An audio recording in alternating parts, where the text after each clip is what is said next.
Helo na, croeso i chi gyd i'n myfyrdod diweddara ni yma o Eglwys Gymraeg Canol Llundain. A very warm welcome to all of you who are joining us to this, our latest bilingual meditation from the Welsh Church of Central London.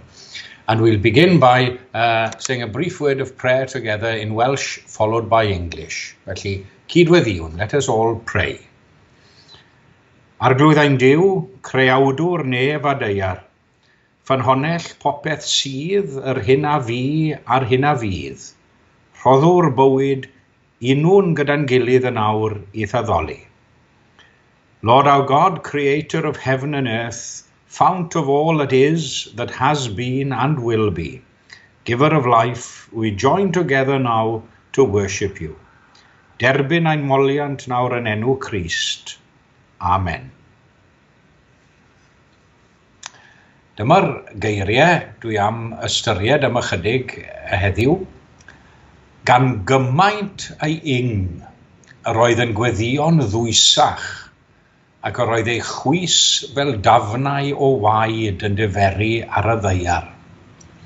And being in agony, he prayed more earnestly, and his sweat became like drops of blood falling down to the ground. Those are the words we read in Luke's Gospel, chapter 22, verse 44. A dyna ddisgrifiad, wrth gwrs, o a thrallod Iesu yng ngardd Gethsemane. Geiriau sy'n fwy gysylltiedig, falle ag adeg y groglith ar Pasg nag unrhyw adeg arall rwy'n siŵr. Some biblical commentators have noted the providential connection between two gardens in the Bible. One at the very beginning, where mankind became estranged from God, and the other at the end, where mankind was reconciled with God. Eden on the one hand and Gethsemane on the other. Dwy ardd yn lleoliad I ddau ddigwyddiad allweddol a thangedfennol yn hanes dynoliaeth, a'r cysylltiad rhwng adda a'r addar ail, fel mae Iesu yn cael ei alw'n fynnych yn dod i'r amlwg.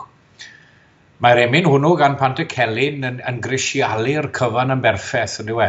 Yn Eden, cofiaf hynny byth bendithion gollais rif y gwlith, syrthiodd fy ngwron wyw.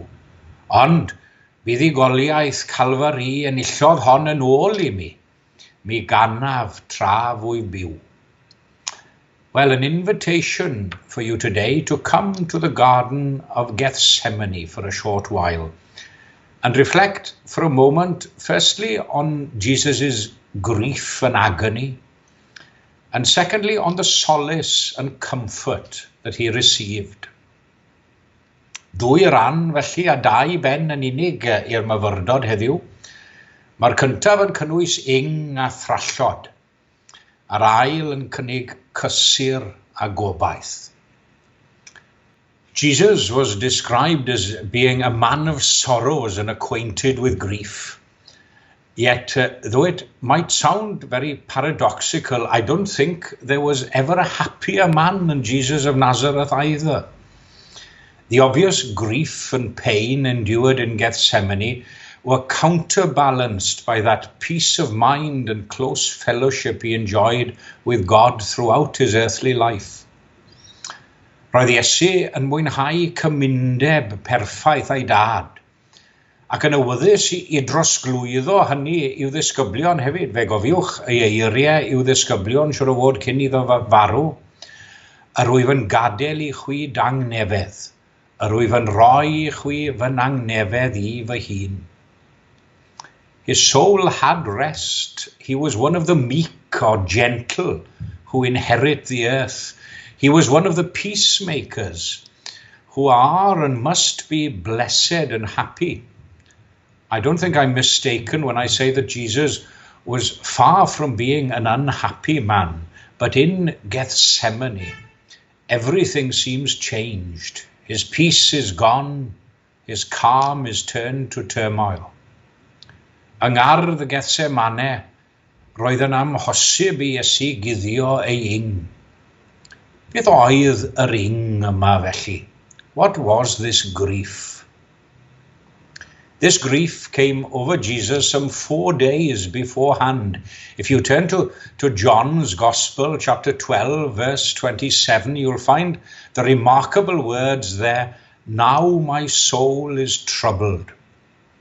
Yn awr y mae fy enaid mewn cynnwrf." We never heard Jesus say that before. Dyma ragflas o'r ing a'r trallod oedd ei weddid yng Ngethsemane. After the reference to his troubled soul in John's Gospel, we read in Matthew chapter 26, verse 37, he began to be sorrowful and troubled. Dechreuodd teimlo tristwch a thrallod dwys. Mae'n gryfach yn y Gymraeg, gyda'r ychwanegiad o'r gair dwys. It wasn't physical pain, that was to come later, but a troubled spirit, perhaps worse than physical pain. Mae poen corfforol yn gallu dod ei bryder wrth reswm, ond os yw'r enaid yn esmwyth ac yn dawel, mae modd I berson ddioddef a wynebu'r poen yn well. Some would argue that the pain of spirit is the worst pain of all. The sorrow of heart is the greatest of all griefs. And this sorrow of heart seems to have affected Jesus' spirit in a deep way. Mark tells us next in the 33rd verse of the 14th chapter of his account that Jesus was sore amazed. Now, it's very interesting to note some of the different translations of this verse. Greatly distressed is the Revised Standard Version. Horror-stricken and desperately depressed, J.B. Phillips says. Horror and dismay in the New English Bible, and distress and anguish in the Good News Bible. Cynnwrf yn gyntaf, yn y tristwch, ac yn olaf, gwewyr meddwl yn ei lethu. Uwch I ben, dan I draed o'i gwmpas o'r tu allan ac o'r tu mewn, roedd y cyfan yn wewyr I gyd. And Luke seems to crown everything with the words of our text today, and being in agony, gan gymaint eich. It was a terrible combat within himself and an agony within his own soul. I believe that those other familiar words, not as I will, but as you will, prove that it wasn't a wrestling with God, but rather within himself. All war and conflict is terrible and futile, isn't it? But if it's possible to grade degrees of conflict, I feel that a civil war is the worst and cruelest kind of conflict. Felly, yr un peth gyda gwrthryfela tu mewn I enaid person. Tristwch a thrallod nad oes neb ond yr un sy'n dioddau yn gallu deall ei ddirnad. Wel, digon ar yr ochr dywyll o bethau. Thank goodness that there's a lighter and brighter side to today's meditation, or you might all turn to despair yourselves. Yr ail ben heddiw yw ystyried beth oedd cysur a gobaith Iesu yng nghanol y cyfan. What was Jesus' comfort and solace in all this? He sought help, firstly, in human companionship. And isn't it only natural that he and we should do so in times of stress and trouble? God has created us all a craving and empathy for empathy and sympathy alike. But so often in life, human companionship and sympathy isn't enough in itself. It's not sufficient in itself. We have to gain our strength and comfort from somewhere else. Roedd Iesu wedi dibynnu ar ei ddisgyblion ond cafodd ei siomi wrth iddyn nhw ar yr adeg mwyaf tyngedfennol yn ei hanes. cefnu arno fe. Cyfnewidiol ydyw dynion a siomedig yw cyfeillion. No matter how willing the spirits of the disciples might have been, their flesh was weak. What did he do? He resorted to the only thing that he could do, prayer. Rwyf wedi profi'n bersonol nad oes na adeg mwy gwerthfawr a bendithiol mewn gweddi na'r adegau hynny pan wyf mewn gwewyr meddwl. Prayer was the channel and medium of Christ's comfort. Not a brief, meaningless prayer, but rather an earnest, deep, intense, reverent, and repeated prayer. And after every time of prayer, he seems to have grown quieter in spirit and stronger in resolve, and received a new peace of mind. Ei gysur mwyaf oedd gweddi. Beth amdanom ni, tybed? Beth amdanom ni yn ein gethsemane ni?